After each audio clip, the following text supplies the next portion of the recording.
Le règne végétal, c'est quelque chose d'absolument immense, incroyablement diversifié et bien sûr vital pour nous tous.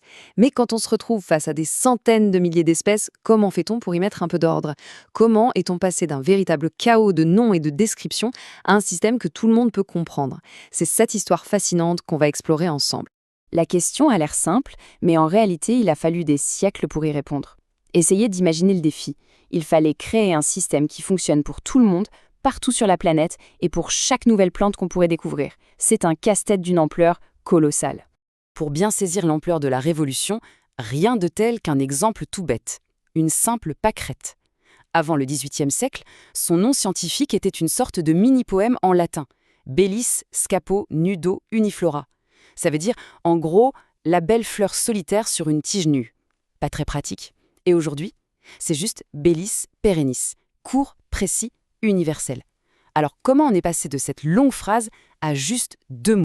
Allez, on remonte le temps. Pour vraiment apprécier l'ordre qui règne aujourd'hui, il faut d'abord comprendre le chaos total qui existait avant. C'était une véritable cacophonie botanique. De l'Antiquité au Moyen-Âge, la classification des plantes, c'était simple. On était pragmatique. Est-ce que ça se mange? Est-ce que ça peut guérir une maladie? Est-ce qu'on peut en faire un vêtement?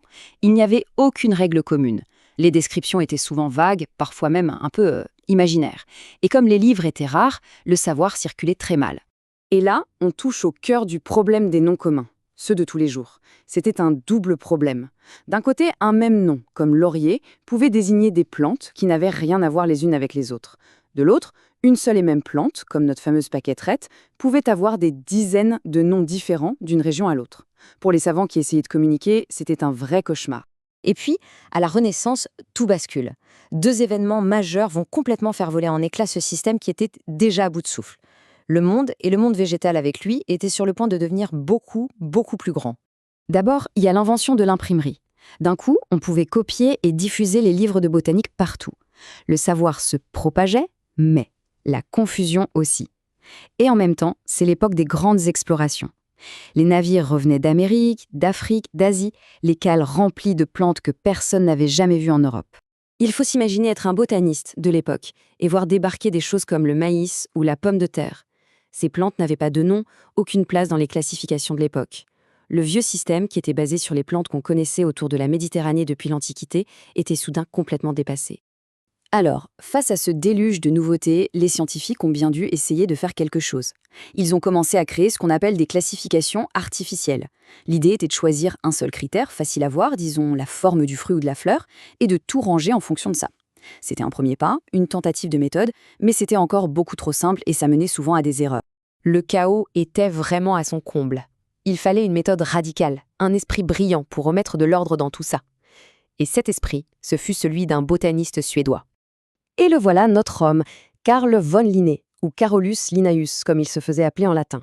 Né en 1707, Linné était un naturaliste, on peut le dire, obsédé par l'ordre. Pour lui, la nature était une création divine, donc elle devait avoir une logique.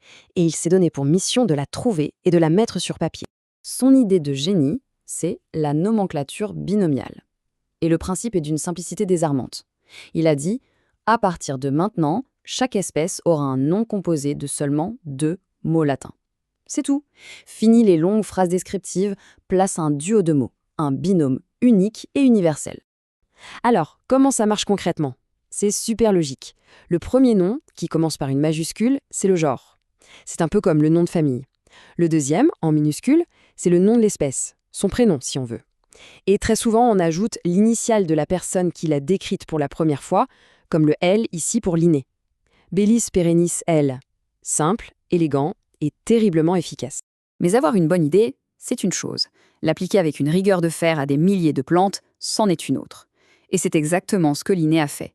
En 1753, il publie Species Plantarum, un livre monumental, où il applique son système à toutes les plantes connues à l'époque. Ce livre, c'est l'acte de naissance de la botanique moderne. Et retenez bien cette date, 1er mai 1753. C'est plus qu'une date, c'est un point de départ officiel. En botanique, on considère que tous les noms publiés avant cette date ne sont pas valides. C'est, en quelque sorte, l'an zéro de la classification des plantes. Le système de Linné était donc une révolution pour nommer et ranger. Mais la science, bien sûr, ne s'arrête jamais. Très vite, le but même de la classification allait profondément changer. On ne voulait plus seulement faire un catalogue, on voulait reconstituer une histoire. À peine un siècle après Linné, avec des penseurs comme Lamarck et surtout Darwin, une idée complètement nouvelle s'impose. Les espèces ne sont pas fixes, elles évoluent, elles ont des ancêtres communs. Du coup, la classification ne doit plus être un simple rangement, elle doit montrer les liens de parenté, l'histoire de la vie. Elle doit devenir un véritable arbre généalogique. Et cette image illustre parfaitement ce changement de mentalité. À gauche, on a le système de Linné, basé sur le nombre d'organes sexuels des fleurs. C'est très pratique pour s'y retrouver, mais c'est artificiel, c'est comme un catalogue de bibliothèque. À droite, on a un arbre phylogénétique moderne. Ça, c'est une histoire de famille. Ça montre qui est le cousin de qui dans le grand monde des plantes. Aujourd'hui, on utilise donc une classification hiérarchique avec des groupes emboîtés les uns dans les autres. Pour s'en souvenir, l'image la plus simple, c'est celle d'une adresse postale. On part du plus général, le règne, c'est le pays, puis on précise de plus en plus l'embranchement, la classe, l'ordre, la famille, le genre, jusqu'à arriver à l'espèce, l'adresse exacte de la maison. Et pour que ce soit bien concret, voilà l'adresse complète d'une plante, la vipérine commune, Echium vulgare. On voit tout son parcours, du grand règne des plantes jusqu'à son nom d'espèce unique. Chaque plante connue possède ainsi sa propre carte d'identité, sa place précise dans le grand arbre de la vie. Mais au fond, pourquoi est-ce que tout ça est si important ? Eh bien, c'est tout simplement parce que ce système est devenu la langue commune de la science. Grâce à lui, un chercheur à Tokyo, un agriculteur au Brésil et un écologiste au Congo peuvent tous parler de zea maïs et savoir avec certitude qu'ils parlent de la même chose, le maïs. C'est absolument fondamental pour la recherche, pour l'agriculture, pour la protection de la nature, pour tout en fait. En fin de compte, si Linné nous a donné la grammaire pour écrire les noms de la nature, et si Darwin nous a donné l'idée d'une grande histoire de famille, ce qu'on fait aujourd'hui avec l'analyse ADN, c'est comme si on pouvait enfin lire cette histoire avec une précision incroyable. On redessine des branches de l'arbre, on découvre des cousins inattendus. La grande quête pour cartographier la vie, loin d'être terminée, ne fait vraiment que commencer.